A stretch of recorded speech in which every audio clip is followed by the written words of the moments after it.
भारत मालदीव में तनाव के बीच एक बड़ी खबर सामने आई है। बड़ी खबर मालदीव के राष्ट्रपति के लिए बहुत बुरी है, क्योंकि उनकी सरकार के द्वारा नियुक्त किए गए मंत्रियों को वहां की संसद ने अप्रूवल देने से इनकार कर दिया है। इससे तीन मंत्रियों को अपनी कुर्सी गंवानी पड़ी है। बताया जा रहा है कि 29 जनवरी को पार्लियामेंट में हुए वोट में housing minister Ali Haider Ahmed, Islamic minister Mohammed Shamim Ali और अटॉर्नी जनरल अहमद उस्मान की कुर्सी चली गई है। वहीं इकोनॉमिक मिनिस्टर मोहम्मद सईद बहुत ही मामूली अंतर से अपने आप को बचा पाए। दरअसल सरकार चुने जाने के बाद 20 नवंबर को मालदीव के राष्ट्रपति मोहम्मद मुइज़ू ने कैबिनेट के अप्रूवल के लिए एक फॉर्मल रिक्वेस्ट डाला। इसके बाद 18 दिसंबर को संसद में इसके लिए वोटिंग होनी तय थी, लेकिन सरकार के द्वारा जो ओवरसाइट कमेटी है उसकी रिपोर्ट रिजेक्ट कर दी गई।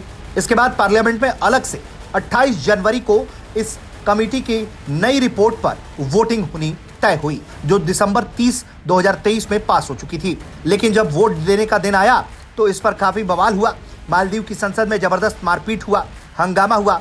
सबने वो तस्वीरें देखी और वोटिंग से ठीक पहले एमडीपी यानी कि जो मुख्य ऑपोजिशन में पार्टी है, जिसके पास बड़ी संख्या में सांसद मौजूद हैं, उसने एक व्हिप जारी कर दिया और 4 कैबिनेट मंत्रियों को अप्रूवल को डिनाई कर दिया।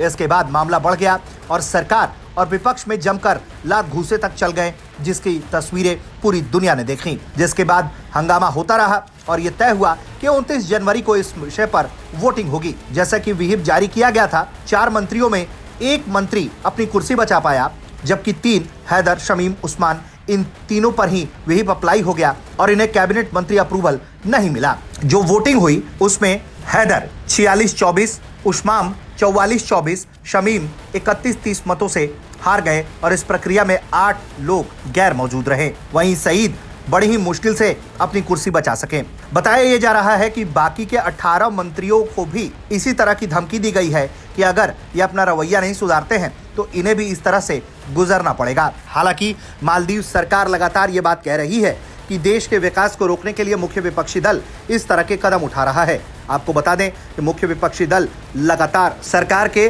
खुलकर चीन समर्थक हो जाने का विरोध कर रहा है और यही वजह है कि भारत से विरोध के बीच इस तरह की खबरें भी अब सामने आ रही हैं, जहां मुइज़ू के खिलाफ इम्पीचमेंट लाने की मंजूरी दे दी गई है और इससे हो सकता है कि मुइज़ू को भी अपना पद गंवाना पड़ जाए। ब्यूरो रिपोर्ट, भारत तक।